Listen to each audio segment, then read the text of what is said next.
오늘 주시는 하나님 말씀은 디모데전서 6장 17절에서 19절까지의 말씀입니다. 디모데전서 6장 17절에서 19절. 내가 이 세대에서 부한 자들을 명하여 마음을 높이지 말고 정함이 없는 재물에 소망을 두지 말고 오직 우리에게 모든 것을 후히 주사 누리게 하시는 하나님께 두며 선을 행하고 선한 사업을 많이 하고 나누어 주기를 좋아하며 너그러운 자가 되게 하라. 19절 함께 읽습니다. 이것이 장래에 자기를 위하여 좋은 터를 쌓아 참된 생명을 취하는 것이니라. 아멘. 살아계신 하나님, 오늘 하나님 앞에 함께 모여서 하나님의 말씀 앞에 섰습니다. 말씀하여 주시고 또 우리의 마음을 새롭게 하셔서 하나님 원하시는 대로 이끌림 받는 믿음의 한 주간 되게 하여 주시옵소서. 감사드리며 살아계신 예수님의 이름으로 기도드립니다. 아멘. 유목민과 정착민, 그 차이점을 알고 계십니까? 유목 생활을 한다는 것은 이렇게 계속 정처 없이 다니는 것과 같고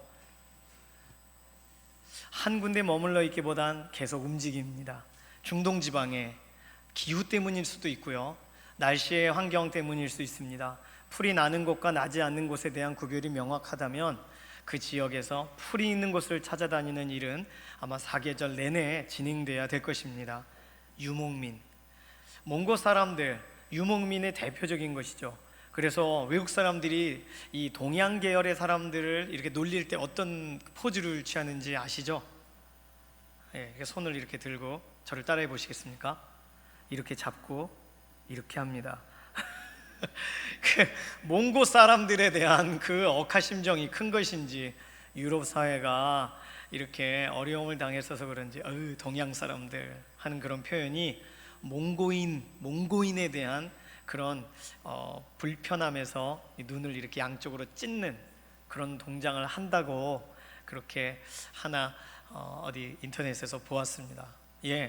유목민들 무섭죠. 정착민들의 입장에서는 그들의 굉장히 힘 있는 모습들, 어디서 나타났는지 모르지만 굉장히 막 깃발을 휘날리며 말발굽 소리가 넘쳐 흐르는, 한 번도 그런 걸 들어본 적 없는 그런 큰 대군을 만났을 때 유럽 사회가 굉장히 충격에 휩싸였을 것입니다.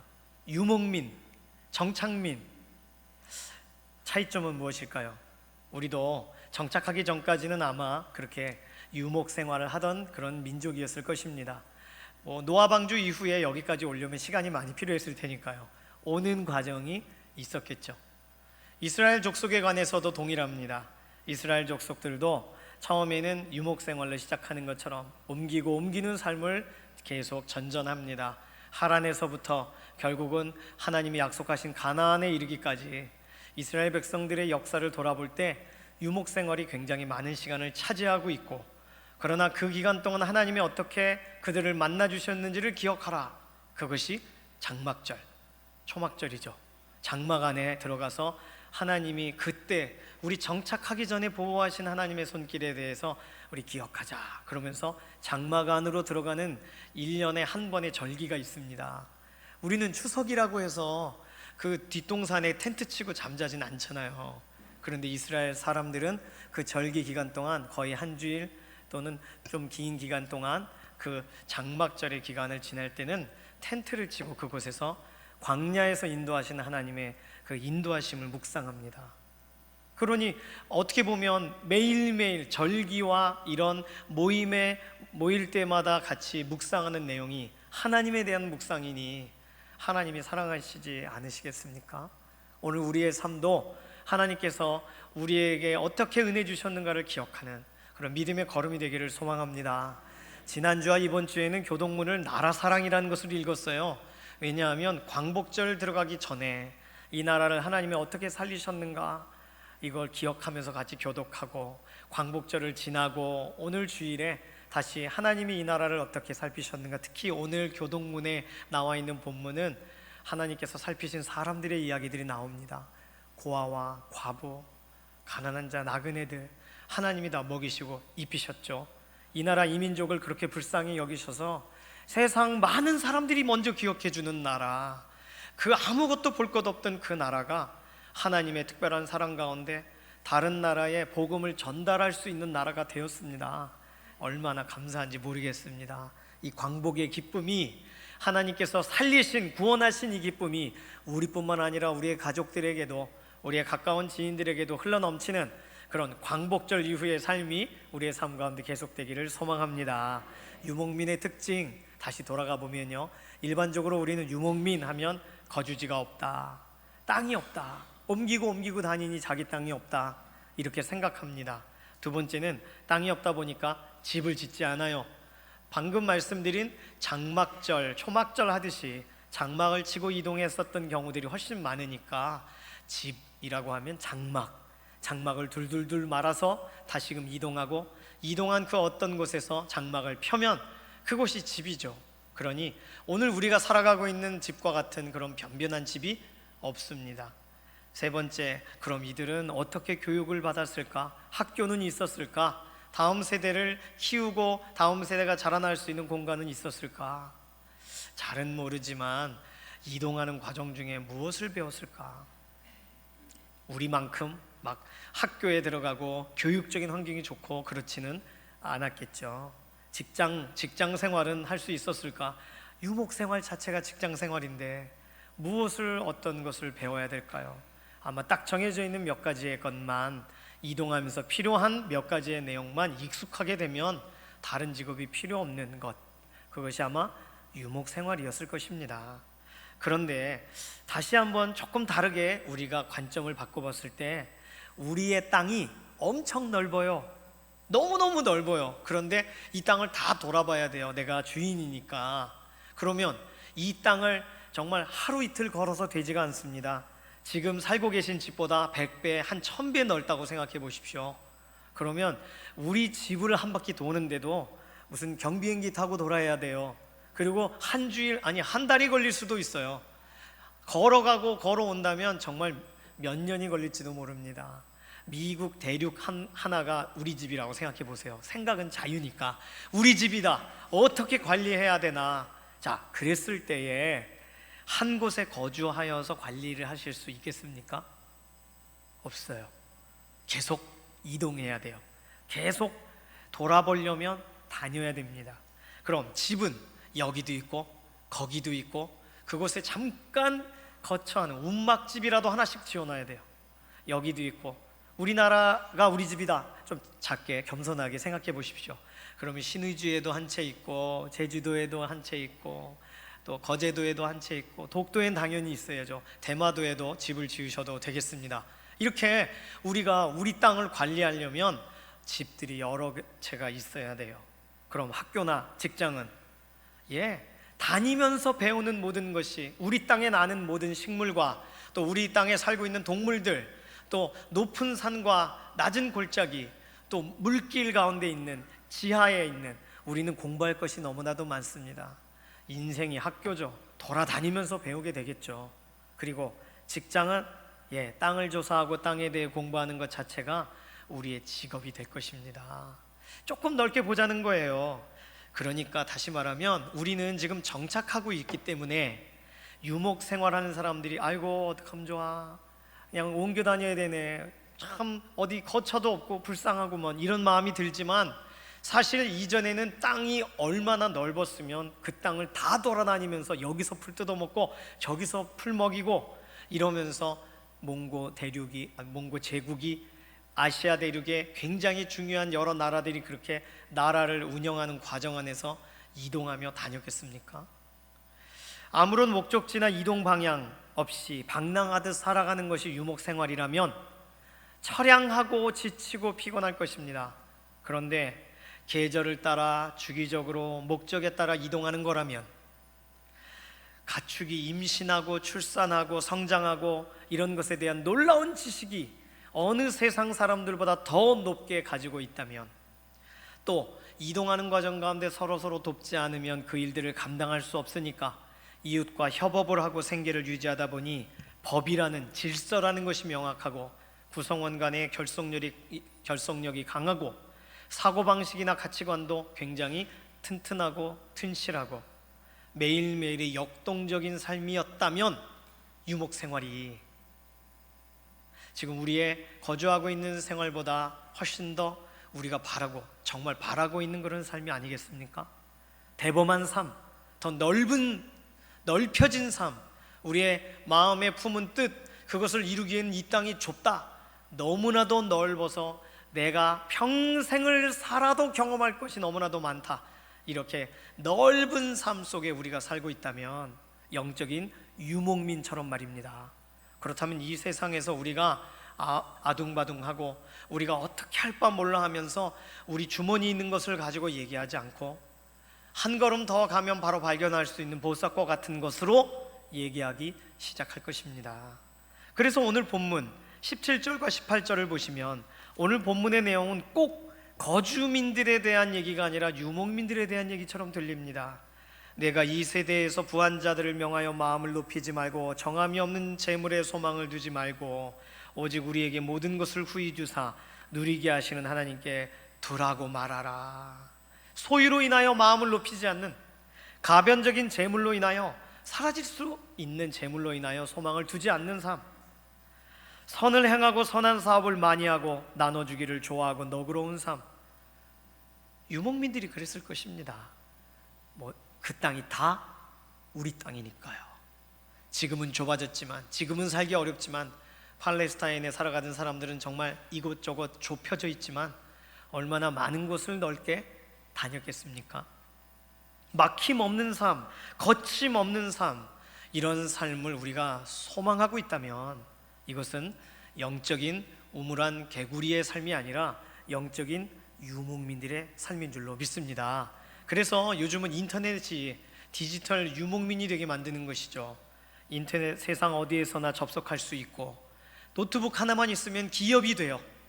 그것이 어느 사업체를 운영하는 거예요. 그리고 정보를 소유하던 것에서 정보를 공유하는 사람이 이기는 세상이 되어버렸습니다. 폭넓은 삶, 다른 사람을 도와주는 삶, 함께 일으켜주는 삶, 급해서 자신이 해야 될 일들 때문에, 시간 때문에, 또 자신의 정결함 때문에 그냥 스쳐 지나갔던 사람들이 아니라 오히려 그 마음이 넓혀져서 어려운 사람을 도왔던 선한 사마리아인처럼 오늘 우리에게 하나님이 요구하시는 것은 그렇게 영적으로 넓은 마음, 영적으로 넓혀진 삶을 하나님이 요구하시는 줄로 믿습니다. 지경을 넓히시는 그런 믿음의 한 주간 되시기를 소망합니다. 옆에 있는 분하고 인사할까요? 영적인 유목민으로 삽시다. 예, 이런 인사 한 번도 안 해보셨을 건데 잘하시네요. 네, 그냥 떠돌아 살아라 이런 뜻이 아닙니다. 하나님께서 이 모든 땅 우리가 누리게 하셨고 하나님의 그 사랑을 경험하는 매일매일의 삶이 되니 안이 밟을 수 있어 밟는 모든 곳이 우리 땅이니 이것이 우리 영적인 유목민들의 신앙 고백이 돼야 하는 줄로 믿습니다. 이것과 관련된 노래가 있어요. 이거 부르고 지나갈 거예요. 죄 많은 이 세상 내 집 아니네. 자, 내 집 아닙니다, 내 집입니다 하시는 분은 안 부르셔도 돼요. 죄 많은 이 세상 내 집 아니네. 자, 같이 불러볼까요? 죄 많은 이 세상은 내 집 아니네. 내 모든 보화는 저 하늘에 있네. 저 천국 문을 열고 나를 부르네. 나는 이 세상에 정들 수 없도다. 오 주님 같은 친구 없도다. 저 천국 없으면 난 어떻게 하나. 저 천국 문을 열고 나를 부르네. 나는 이 세상에 정들 수 없도다. 오 주님 같은 친구 없도다. 저 천국 없으면 난 어떻게 하나. 저 천국 문을 열고 나를 부르네. 나는 이 세상에 정들 수 없도다. 아멘. 맞습니다. 자, 옆에 있는 분하고 인사할까요? 죄송합니다, 정들일 수가 없어요. 예. 세상 사람들이 세상에서 우리에게 정을 주십시오. 그럼 정들 수가 없어요. 이 고백하신 분들은 나는 세상에 정들 수 없도다. 예수님과 정드시는 믿음의 한 주간 되실 줄로 믿습니다. 세상에 머물러도 예수님과 정들어서 정든 분의 마음이 사무쳐가지고 살아가는 삶을 하나님이 우리에게 원하세요.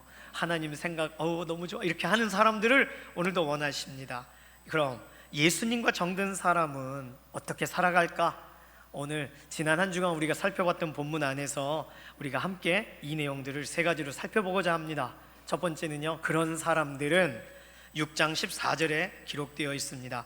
주 예수 그리스도의 나타나심을 기다리는 삶을 살아가는 줄로 믿습니다. 오늘 공교롭게도 샬롬 찬양대가 또 동일한 고백으로 먼저 선창해 주셨어요. 예수님 오시는 거 우리 모두 기대하고 사모하고 있습니다. 우리 주 예수 그리스도께서 나타나실 때까지 언제까지 이 일을 해야 됩니까? 우리 주 예수 그리스도께서 나타나실 때까지, 이것이 우리의 정답인 줄로 믿습니다. 세상 시름을 잊어버리게 하는 한마디죠. 주님 오늘 오시면, 주님 오늘 오시면. 가사 바꿨어요. 난 어떻게 하나 이 짐들을, 이런 고백이 아니라 나는 너무 기쁘다, 이렇게 고백이 바뀌어야 되는 줄로 믿습니다. 주님 오늘 오시면, 오늘 아픈 것 딱 오늘까지예요. 아쉬우실 수 있어요. 주님 오늘 오시면 내 마음을 절망하게 만들었던 그 대화도 오늘이 마지막이에요. 들어주실만 하겠죠? 오늘 견디실 수 있겠죠? 주님 오시면 해결되는 줄로 믿습니다. 이것이 우리의 기쁨이고, 세상 사람들이 우리에게 얘기할 때, 아니 당신의 실력은 뭐요? 보여주시오.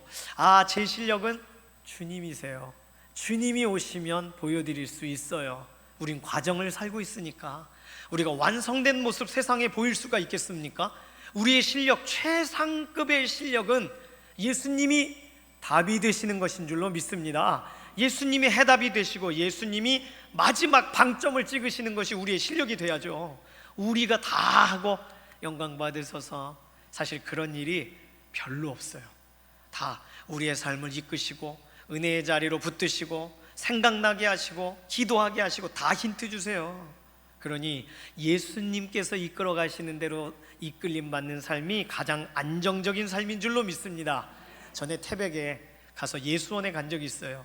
예수원은 저희 형 때문에 가게 됐는데, 형은 개인적으로 기도하고 묵상하고 오다가 동생아 너무 좋아 여기, 너 같이 가자. 그래서 처음 사역했던, 교육전도사 처음 사역했던 그때 아무것도 모르고 그래도 되는 줄 알고 수련회인데, 리더 수련회인데 저희 형과 여행을 떠나겠습니다. 그리고 형하고 여행을 갔어요.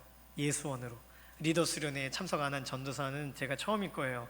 그래도 되는 줄 알았어요. 저는 학교 다니는 교육전도사니까 주중에는 참석 안 해도 되는 줄 알고 너무 좋았어요. 가서 나중에 기회가 되시면 예수원, 태백에 있는 예수원에 꼭 가셔서 마음에 쉼을 얻고 돌아오시게 되기를 소망합니다. 묵상하기도 좋고 기도하기도 좋고, 그곳에서 만나는 모든 사람들은 다 막 마음에 갈급하여 막 직장생활로 빡빡했다가 겨우겨우 하루 이틀 휴가 내고 와서 막 어쩔 줄 몰라 하는 사람들이 가득해요. 만나면 서로 눈빛이 당신도 힘들었나요? 네, 맞아요. 그리고 막 서로 대화가 막 되는 아주 특별한 관계, 통성명하지 않아도 눈물 흘리며 손잡고 있는 관계. 예수원이 그런 곳이에요. 천국이란 뜻이 아니에요. 그만큼 마음을 풀어놓을 만큼 기도가 묻어진 곳이겠죠. 그곳에 저는 대천덕 신부님을 뵙고 싶어서 갔었습니다. 많은 사람들이 신부님 계실 때는 아마 가서 신부님 말씀도 듣고 그랬을 거예요. 성공회 신부님이세요. 개신교하고는 아주 가까운 성공회, 개신교하고 거의 똑같습니다. 지금은 돌아가셨지만 신부님 하신 말씀 중에 노동이 기도요, 기도가 노동이다, 이런 말이 있는데, 우리가 일하는 이게 하나님께 드리는 기도인가 돌아보라. 그리고 지금 기도한다고 막 매달리는 이 기도가 하나님이 정말 기뻐하시는, 하나님이 원하시는 그 일을 하고 있다는 사실에 확신하라, 이런 내용이죠. 대천덕 신부님 이야기 많이 듣고 가봤습니다.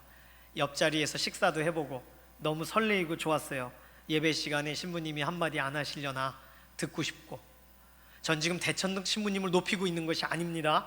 하물며 예수님을 오늘 뵐 수 있다면 그러면 얼마나 흥분되고 설레일까요? 예수님께서 우리의 모든 삶의 순간순간에 지켜보시고 붙드시고 아시고 다 이미 우리를 알고 계세요. 근데 그분이 오늘 딱 오셨어요. 그러면 잘 오셨습니다, 환영합니다, 이런 말 할 분이 계실까요? 아니요. 내 평생의 아픔을 다 보셨는데, 내가 누구 때문에 참고 여기까지 걸어왔는지를 아시는데, 그러면 예수님을 딱 보는 순간, 예수님께서 오시면 우리 집에 문을 탁 열고 들어오시는 순간 우리가 할 수 있는 건 한 가지일 겁니다. 그냥 우는 거죠. 그냥 펑펑 울면서, 웃으면서 울면서, 너무 좋아서 마음껏 울 수 있는 그 시간. 아이들 앞에서 참았던 눈물도, 가족들 앞에서 견뎠던 그런 고통도 예수 그리스도 우리 생명의 주님 앞에서는 다 털어놓을 수 있는 줄로 믿습니다. 그래서 예수님만이 우리의 행복이라는 거죠. 근데 예수님 지금 오시면 안 돼요, 지금 아직 해결할 문제가 많아요, 이렇게 생각이 약간이라도 드신다면 오늘이 바꿀 수 있는, 그 생각을 바꿀 수 있는 아주 중요한 시간입니다. 예수님과 더 정드시기를 소망합니다. 예수님 때문에 예수님 더 보고 싶게 되기를 원해요. 우리 아까 찬송했었던 찬송가 고백 가운데에 정말 참 그립던 주님을 반가이 대하리, 마지막 구절이 그랬습니다. 이 그립다는 말이 뭔가, 오랫동안 못 만나서 그리우면 안 돼요. 어제 보고 오늘 뵙고 또 뵙고, 말씀으로 뵙고, 기도 중에 뵙고, 인도하심에 대해서 뵙고, 마음으로 가까이 계심을 느끼다가 예수님 보니까 그 그리움이 복받쳐서 더 견딜 수 없는 그날이, 주님 모시는 그 시점, 그날이 되기를 소망합니다. 가족이 아파서 힘들어하는 모습을 보시는 분들이 예수님께서 아시죠? 그런데 함께 예수님 앞에, 예수님 오시면 뭐예요? 연약한 가운데 있더라도 예수님 오시면 치료해 주실 거 아닙니까? 그러니 완전한 회복을 보는 날이 되는 거죠. 그리고 완전한 새 옷처럼 우리의 몸을 입는 날이 되는 것이고, 이 자리에 계신 믿음의 동역자분들, 예수님과 우리가 하루를 살아도 이틀을 살아도 예수님 오시기 전까지 예수님 말씀 앞에, 예수님의 그 사랑 앞에 더 정드시는 믿음의 동역자 되시기를 소망합니다. 예수님과 정든 사람이 하는 두 번째 일은 6장 14절 하반절에 나와 있어요. 흠도 없고 책망받을 것도 없이 이 명령을 지키라. 예수님께서 우리에게 주신 명령을 지키는 줄로 믿습니다. 예수님이 하신 명령은 어떤 것이 있습니까? 가서 제자를 삼으라. 새 계명을 너희에게 주노니 서로 사랑하라. 이거 예수님의 명령이에요. 오늘도 사랑하고 품으시고 또 한 사람 한 사람에게 복음 들고 나아가시는 그 모습을 예수님이 기뻐하시는 줄로 믿습니다. 너희 빛을 사람 앞에 비추게 하여 그들로 하나님께 영광을 돌리게 하라. 빛과 소금의 삶을 살아라. 이거 예수님이 우리에게 주신 명령입니다.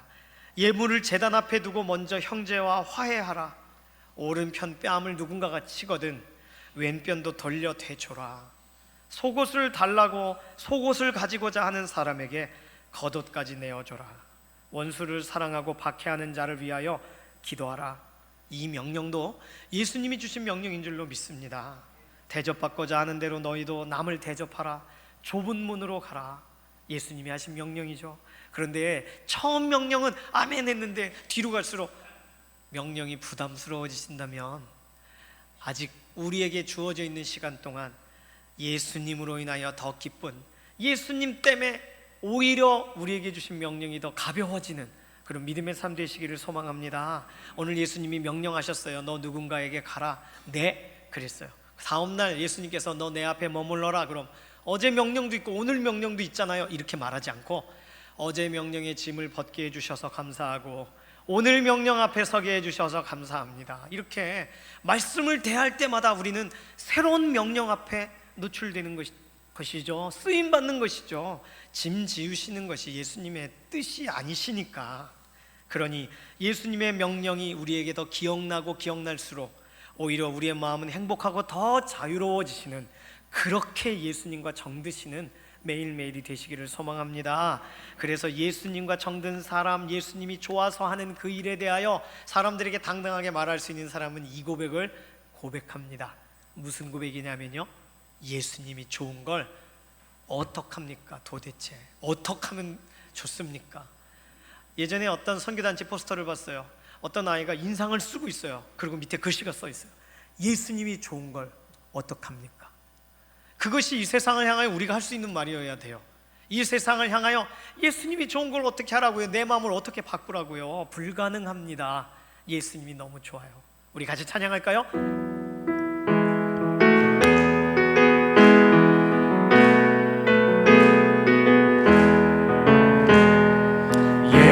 예수님이 좋은 건 어떡합니까?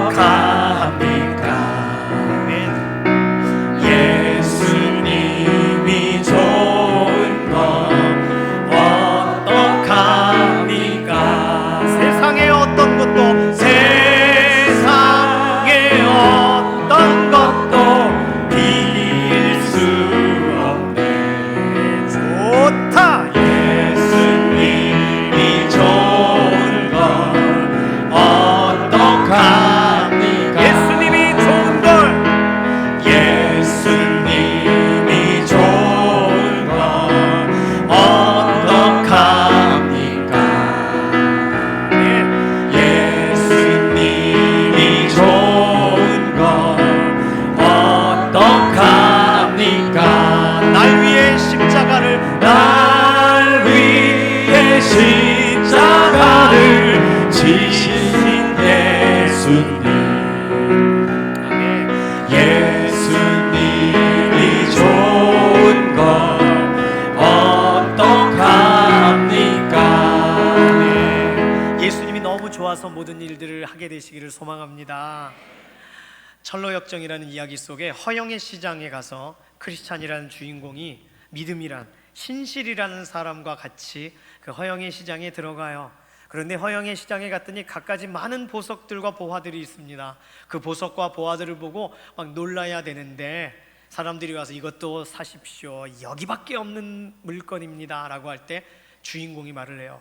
우리가 찾는 것은 여기에 없습니다. 그러니까 허영의 시장에 사람들이 깜짝 놀라요.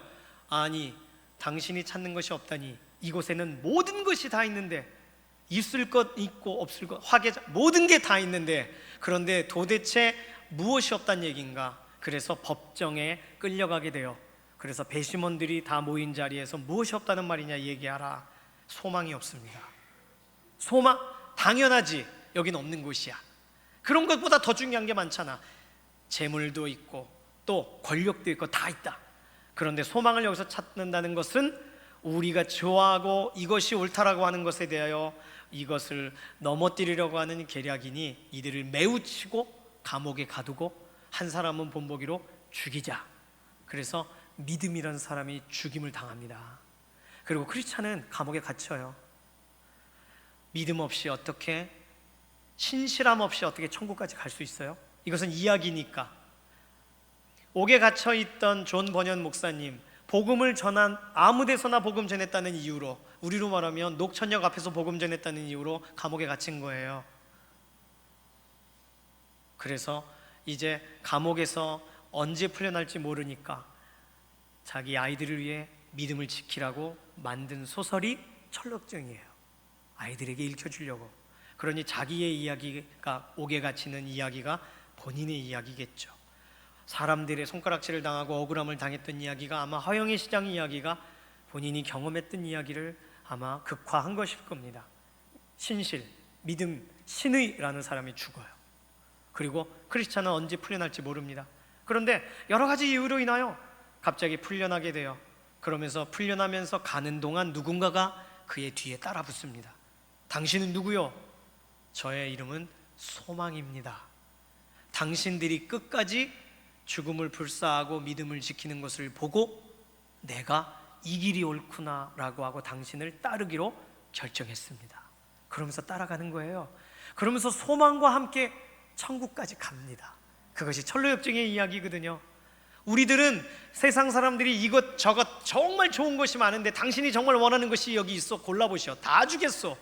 마귀가 꼭 예수님 앞에, 한참 굶으신 예수님 앞에 세상의 모든 것, 또 돌로 떡덩이 되게 여러 가지의 것에 대해서 회유합니다. 그때 예수님은 말씀으로 이기셨죠. 오늘 우리의 걸음과 걸음에서 정말 이곳에는 소망이 없구나, 우리는 여전히 예수 그리스도만이 참 소망이시고 하늘에만 나의 소망이 있구나, 이러한 확신 가운데서 예수님이 좋아서 우리의 삶의 길을 걸어가는, 도대체 왜 주일날도 거기를 가는 것이요? 예수님이 좋아서, 예수님이 좋아서 이 일들이 우리의 입에 막 붙어있게 되기를 소망합니다. 자, 옆에 있는 분 말해볼까요? 축복합니다, 사랑합니다. 예, 옆에 있는 분이 물어보세요. 왜 저를 축복하세요? 자, 답해 주셔야죠. 예수님이 좋아서요. 예수님을 좋아서 축복합니다. 말이 안 되는 것 같지만 우리의 삶에 이것 말고는 다른 이유가 없어요. 형제를 자매를 사랑합니다. 왜요? 예수님 사랑 때문에, 예수님이 좋아서. 이것이 우리의 걸음이 되어야 하는 줄로 믿습니다. 세 번째로, 예수님과 정이 깊게 든 사람은, 오늘 본문 6장 19절에 이 말씀이 행하는 마지막 세 번째 걸음인 줄로 믿습니다. 19절 같이 읽겠습니다. 이것이 장래에 자기를 위하여 좋은 터를 쌓아 참된 생명을 취하는 것이니라. 다른 말로 주 예수 그리스도 안에서만 참된 생명을 취하는 삶이 이의 삶 가운데 넘치는 줄로 믿습니다. 세상에서 말하는 여기에 생명이 있어 저기에 생명이 있어 부르는 호객 행위들에 흔들리지 않는 이유 한 가지죠. 생명을 이미 공급받은 사람은 여기에 산소망이 있어. 산소망 여기 있는데, 이미 받았는데, 이미 누리는 사람, 예수 그리스도 안에 있는 생명을 누리는 사람은 흔들리지 않는 줄로 믿습니다. 예수님이 물 근원이 되시는 사람은 다른 곳에 물을 구하지 않아요. 다른 곳에 가서 이곳에서 물 한 모금만 주시오라고 하지 않아요. 다른 곳에 물 기르러 가지 않아요. 그래서 여기저기 기웃거리며 주눅들지 않아요. 우물가에 갔던 여인은 주눅들어 혼자 물을 뜨러 갔었습니다. 그래서 그 여인은 헛되고 헛된 것들을 구하고 구했었구나, 자기 자신을 돌아봅니다. 그러나 예수님을 만난 다음에는 달라지죠. 예수님을 만난 다음엔 시각이 달라지고 삶의 태도가 달라지고 더 가슴을 펼 수 있는, 이제 떳떳한, 예수님이 날 알아주시니까. 그 사람이 부르는 노래는 이겁니다. 오 주님 채우소서, 나의 잔을 높이 듭니다. 하늘 양식 내게 채워 주소서, 넘치도록 채워 주소서. 전에는 채워달라고 갔었어요. 사람들에게 관심을, 인정을, 사랑을, 날 좀 축복해 주십시오 그랬는데, 오 주님, 주님만 채워주실 수 있습니다. 다른 것 아닌 하늘 양식으로 채워주십시오. 이 고백이 우리의 고백인 줄로 믿습니다. 하늘 양식으로 살기로, 하나님이 공급하시는 손을 구하며 살기로 결단하는 삶, 이것은 아름다운 삶입니다. 오늘 19절에 나와 있는 표현대로 장래에, 미래를 위해, 자기를 위해 좋은 터를 쌓는 삶이다. 이것을 다른 표현으로 모든 상황 가운데서 참된 생명을 취하는 삶이다. 다른 생명 아니고요, 그냥 지금 순간을 살아낼 수 있는 생명 아니고요, 영원히 만족하며 살아갈 수 있는 영원한 생명을 예수 그리스도를 통하여 우리 가운데 생기처럼 불어넣어 주셨지 않습니까? 그럼 어디 가서 또 다른 생명을 얻습니까? 또 다른 어떤 직위와 또 다른 명예를 얻으려고 할 수는 있겠지만 생명은 얻을 수 없어요. 또 다른 관심도 얻을 수 있고 또 다른 보살핌은 얻을 수 있지만 생명은 얻을 수가 없습니다. 그러니 예수님만이 우리의 생명 되시니 예수님 앞에 달려가야, 예수님 품 안에 들어가야만 참된 생명을 경험하게 되는 줄로 믿습니다. 문제가 아무리 커도 문제 앞에 막 달려가는 것처럼 부딪혀요. 그럼 문제가 이리 와라, 내가 꽉 묶어주마. 그런데 문제를 싹 비껴서 어디로 가요? 예수님 품 안으로, 꼬린 예수님 품 안으로 쏙 들어가 버리면, 나와라, 나올 때까지 기다리며 나왔는데 생명으로 무장되어 나와요. 참된 생명으로 막 덧입혀져서 나와요. 얼마나 행복한 일인지 모르겠습니다. 이번 한 주 동안 디모데전서 6장을 우리가 함께 이렇게 살펴보셨는데, 디모데전서 6장에서는 두 부류의 사람을 설명합니다. 6장 9절에 부하려 하는 사람이 있다. 그리고 오늘 우리가 함께 읽은 본문에서는 6장 17절에 이 세대에서 이미 부요한 자들이 있다. 부요함, 우리가 모두 얻고 싶은 내용입니다. 그런데 부요하기 원하고 또는 이제 난 부요하다라고 고백하는 그 두 부류의 사람은 예수님으로 부요한 사람은 아닙니다. 그러니 6장 9절에 있는 부하려 하는 자들은 시험과 올무와 여러 가지 어리석고 해로운 욕심에 떨어지나니 곧 사람으로 파멸과 멸망에 빠지게 하는 것이라. 예수님으로 부유했던 사람이라면 이렇게 되었을까요? 17절에 있는 이 세대의 부요한 자들에게 명하라. 뭐라고 명하라고요? 마음을 높이지 말라고, 흔들리는 정함이 없는 재물에 소망을 두지 말라고, 하나님께만 소망을 두라고 명령합니다. 그러니 예수님으로 인하여 부요한 사람이 아니에요.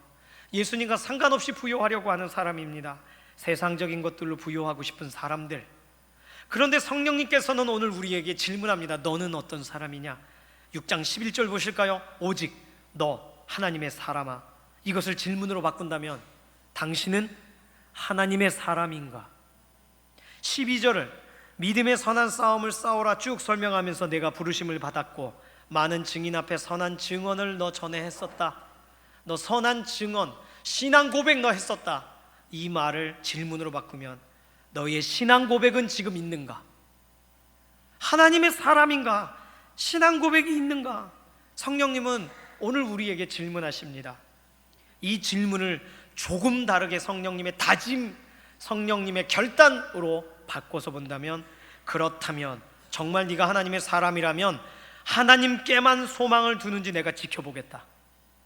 정말 네가 하나님의 사람이라면 다른 것으로 움켜쥐는지 아니면 오히려 나누는지 내가 지켜보겠다. 네가 하나님의 사람이라면 오늘에 집중하는지 아니면 미래를 위한 좋은 터를 쌓는지 지켜보겠다. 이것이 성령님의 음성인 줄로 믿습니다.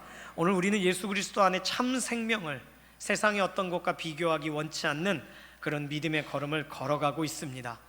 터라고 했어서 건축 이야기가 되는데, 보통 터라고 할 때는 예수 그리스도께서 우리의 기본적 터가 되십니다. 견고한 반석이 되시죠. 흔들릴 수 없는 견고한 반석. 그 위에 우리로 집을 지으래요. 이건 너무나도 황송한데 그 위에 우리는 터를 쌓습니다. 건물을 세워놓습니다. 그런데 예수님과 상관 있는 건물, 그래서 우리가 지난번에 기둥 터에 대해서 살펴봤습니다. 터는 건물을 어떻게 올릴 것인가에 따라 터를 다지는 것이 달라집니다. 아파트와 같이 높은 어떤 빌딩과 같이 큰 것을 지으려면 터는 더 깊고 깊게 만드는 것이죠. 그러나 그냥 씨 뿌리고 나면 소출을 먹고 그러면 깊게 파지를 않습니다. 오늘 본문에 미래를 위하여 좋은 터를 쌓라고 할 때 나는 예수 그리스도를 위하여 어떠한 터를 쌓는 삶을 살아갈 것인가, 생명을 취하는 삶을 살아가는 삶의 자리를 놓치지 않는 믿음의 걸음이 되시기를 소망합니다. 예수님 때문에 부요한 삶으로 다시 시작되고, 예수님 때문에 일어나는 삶이 다시금 시작되어야 되고, 예수님을 바라보면서 우리의 걸음이 잠시 쉬었다가도 다시 출발하는 믿음의 걸음 되어야 하는 줄로 믿습니다. 마지막 찬양 같이 부를까요? 괴로울 때 주님의 얼굴 보라, 평화의 주님 바라보아라. 평강이 없는 우리들이 보고 싶은 얼굴은 평화의 주인이신 예수 그리스도의 얼굴입니다. 위로가 없는 우리들이 보고 싶은 그분의 얼굴은 위로의 주님 얼굴인 줄로 믿습니다. 괴로울 때 주님의 얼굴 보라, 평화의 주님 바라보아라. 세상에서 시달린 친구들아, 세상에서 시달린 친구들아, 위로의 주님 바라보아. 눈을 들어 주를 보라, 눈을 들어 주를 보라. 내 모든 염려 주께 맡겨라.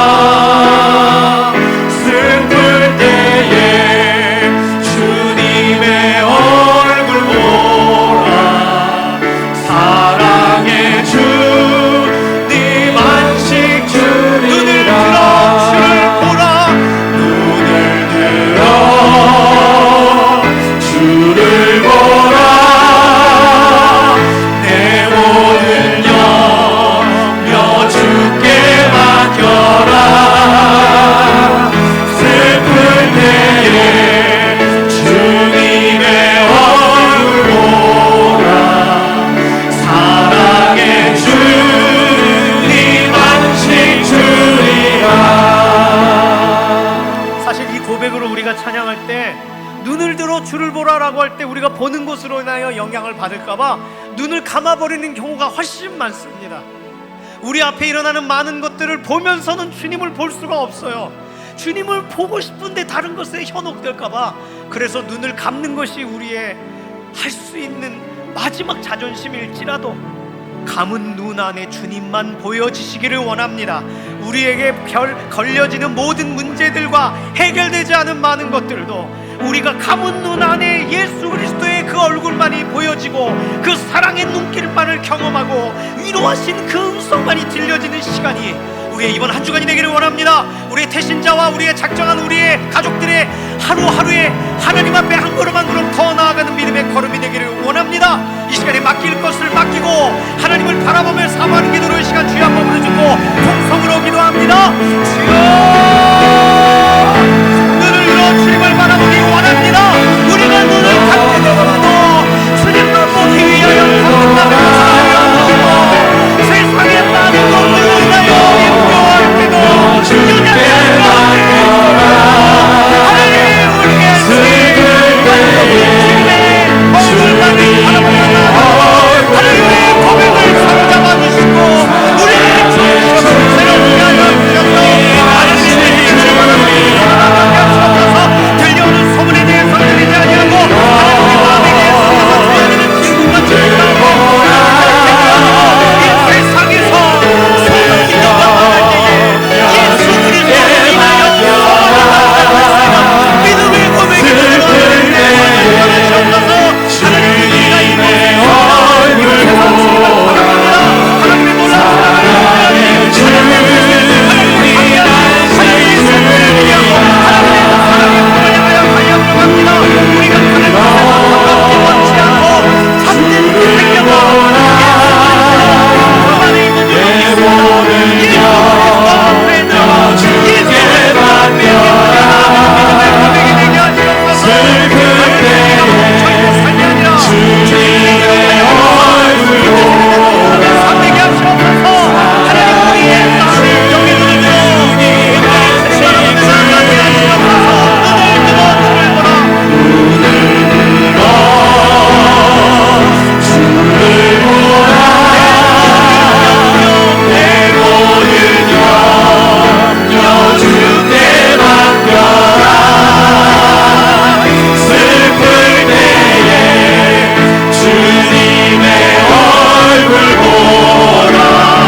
마음 가운데 슬픔이 가득할 때가 있습니다. 하나님, 이때 세상을 살아가기 때문에, 이 땅에 속하여 있기 때문에 우리에게 슬픔이 막 파도처럼 밀려옵니다.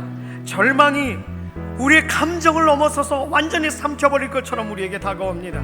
해결되지 않은 문제가 우리의 발 앞에서 우리를 짓밟고 올라가는 것처럼 하나님, 우리의 삶을 막 무너뜨리며 뭉개며 우리의 삶을 덮치려고 할 때 우리의 눈은 예수님만을 바라보기를 원합니다. 예수 그리스도 안에 생명이 있고 예수 그리스도 안에 해답이 있고 예수 그리스도를 통하여 우리의 삶이 다시금 일어나야 되는 줄로 믿습니다. 주님 바라볼 때에 사자굴에 있을지라도 보호받게 될 것이요, 주님 바라볼 때에 조가 삼간 찢고 살아가고 있을지라도 하늘의 대궐에 살고 있는 줄로 믿습니다. 우리의 삶을 이끄셔서 연약한 육신 일으켜주시며 막혀있는 모든 것들을 하나님 풀어주시고 하나님의 완전하신 선하신 계획 가운데 쓰임받는 행복자로 믿음으로 달려가는 기쁨의 한 주간 되게 하여 주시옵소서. 어떤 상황 가운데서도, 심지어 눈이 감겨지는 상황 가운데서도 우리의 눈은 예수 그리스도를 향하여 완전히 마음의 문이 열려지는 믿음의 걸음 되게 인도하실 줄로 믿습니다. 감사드리며 어떤 것도 우리 마음 뺏기지 않기를 원하며 살아계신 예수님의 이름으로 기도드립니다.